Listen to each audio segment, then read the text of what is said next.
Hi friends, அஸ்ஸலாமு அலைக்கும். பாருங்க, நம்ம வீட்டில் இன்றைக்கி மீன் குழம்பு. இந்த பாருங்க, வறுத்த மீன்,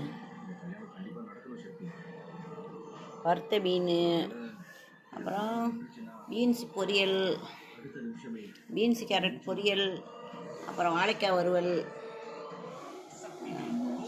பாருங்க, அப்புறம் நம்ம குட்டி பையன்லாம் எப்படி தூங்குறான் பாருங்க.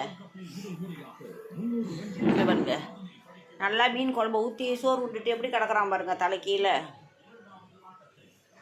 இங்கே பாருங்க, தலை கீழே கிடக்குறானா, மூஞ்சி எங்கே வாய் எங்கன்னு தெரில.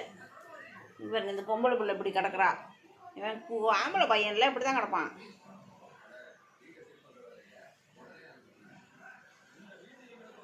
அவ்வளோதாங்க ஃப்ரெண்ட்ஸ். பாருங்கள், லைக் பண்ணுங்கள், ஷேர் பண்ணுங்கள், கமெண்ட் அடிங்க. இவன் தான் சூப்பராக இருக்கும்.